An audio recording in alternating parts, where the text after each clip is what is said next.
আসসালামু আলাইকুম সুপ্রিয় ১৯তম পরীক্ষার্থীবৃন্দ, আপনাদের শুভেচ্ছা জানাচ্ছি। এখন থেকে আমরা প্রতিনিয়ত ১৯তম শিক্ষক নিবন্ধন পরীক্ষার বিভিন্ন সাবজেক্টের অর্থাৎ বাংলা, গণিত, ইংরেজি ও সাধারণ জ্ঞানের মডেল দেওয়ার চেষ্টা করবো ইনশাআল্লাহ। টানা ৪ বার নিবন্ধন প্রিলি পরীক্ষায় পাশ করার অভিজ্ঞতার আলোকে আমার যেগুলো মনে হয়েছে খুবই ইম্পর্টেন্ট, যেগুলো না পড়লে নয়, সে বিষয়গুলো আপনাদের মাঝে শেয়ার করব। সো কথা না বাড়িয়ে চলুন আমরা শুরু করি আজকের ক্লাসটি। আজ আমরা বাংলা বিষয়ের একটা মডেল নিয়ে আলোচনা করব, যে প্রশ্নগুলো খুবই ইম্পর্টেন্স, রিপিট প্রশ্ন, অবশ্যই জানতে হবে। আনারস এবং আলমারি শব্দ, আনারস এবং চাবি শব্দটি কোন দুটি বাংলা ভাষা গ্রহণ করেছে? এটি হচ্ছে পর্তুগিজ। আমরা অ্যান্সার দিইনি এই কারণে, যাতে আপনারা নিজে নিজে পড়ে প্র্যাকটিস করতে পারেন।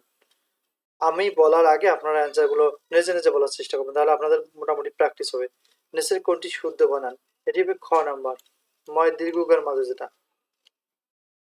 গুরু চণ্ডালী দোষমুক্ত শব্দ কোনটা? এটি হচ্ছে সি নাম্বার, শব্দাহ। কবর নাটকটির লেখককে?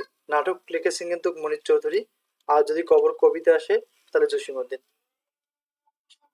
৫ নাম্বার, উভয় কুল রক্ষা অর্থে ব্যবহৃত প্রবচন কোনটি? এটি হচ্ছে সাপও মরে লাঠিও না ভাঙে। ৬ নাম্বার, শুদ্ধ বাক্য কোনটা? আপনারা ভালোভাবে পড়ে নেবেন। শুদ্ধ বাক্য হচ্ছে সি নাম্বার, দুর্বলতা বশত অনাথা বসে পড়ে। ক্রিয়াপদের মূল অংশকে কি বলা হয়? ক্রিয়াপদের মূল অংশকে বলা হয় ধাতু। রত্নাকর শব্দটির সন্ধি বিচ্ছেদ কোনটা? রত্নাকর শব্দটির সন্ধি বিচ্ছেদ হচ্ছে রত্ন প্লাস আকর। কোন দ্বিরুক্ত শব্দ জুটি বহুবচন সংকেত করে? এটি হচ্ছে এ নাম্বার, পাকা পাকা।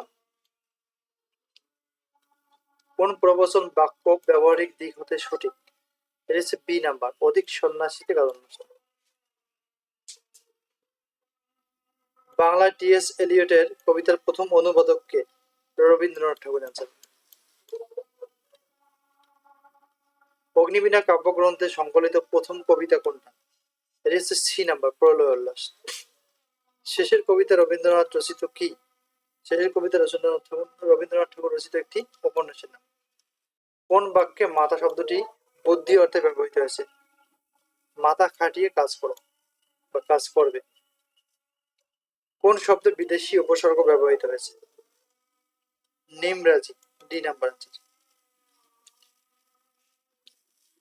আমার ভাইয়ের রক্তে রাঙানো ২১শে ফেব্রুয়ারির রচয়িতা কে? এর রচয়িতা হচ্ছে আব্দুল গাফফার চৌধুরী। কোনটি তদ্ভব শব্দ?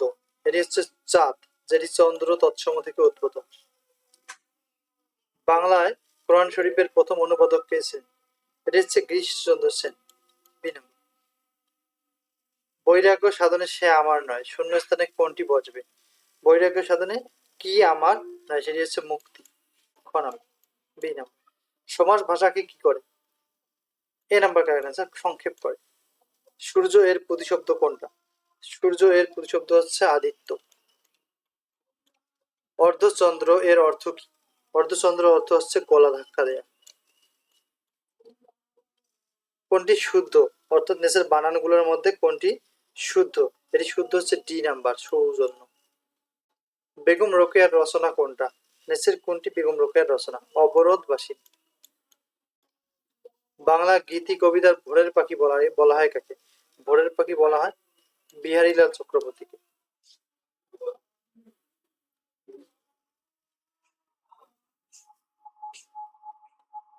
কোনটি শুদ্ধ বাক্য? নিচের বাক্যগুলোর মধ্যে কোনটি শুদ্ধ বাক্য? এটি হচ্ছে এ নাম্বার, একটি গোপনীয় কথা বলি। ২৭ নাম্বার, শিষ্টাচার এর সমার্থক শব্দ কোনটা? অর্থাৎ নিচের কোনটি শিষ্টাচারের সমার্থক? সদাচার। সংশয় এর বিপরীতার্থক শব্দ কোনটি? সংশয়, আপনারা ভাবেন কোনটা হইতে পারে? অ্যান্সার সি নাম্বার, প্রত্যয়। ক্ষমার যোগ্য এর বাক্য সংকোচন কি? ক্ষমার যোগ্য এর বাক্য সংকোচন ক্ষমার। সেপ্টেম্বর অর্থাৎ কত সেপ্টেম্বর বিশ্ব সাক্ষরতা নিরক্ষরতা দিবস? কত সেপ্টেম্বর বিশ্ব নিরক্ষরতা দিবস? এটি হচ্ছে ৮ই সেপ্টেম্বর। মোস্তফা চরিত গ্রন্থের রচয়িতা কে? এর রচয়িতা হচ্ছে মাওলানা আকরাম খান। আমার দেখা রাজনীতির ৫০ বছর গ্রন্থটির রচয়িতা কে? আমার দেখা রাজনীতির ৫০ গ্রন্থটির রচয়িতা হচ্ছে আবুল মনসুর আহমেদ। পুঁথি সাহিত্যের প্রাচীনতম লেখক কে ছিলেন? এটি হচ্ছে সৈয়দ হামজা। চাচা কাহিনীর রচয়িতা বা লেখক কে? চাচা কাহিনীর রচয়িতা হচ্ছে Syed Mujtaba Ali.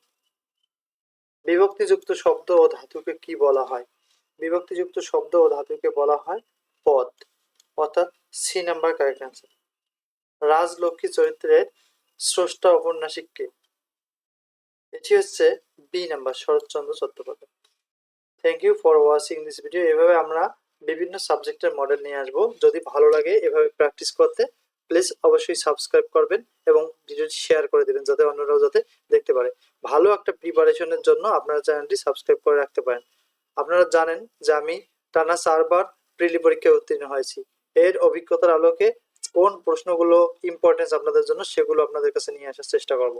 Thank you for watching this video. See you another video.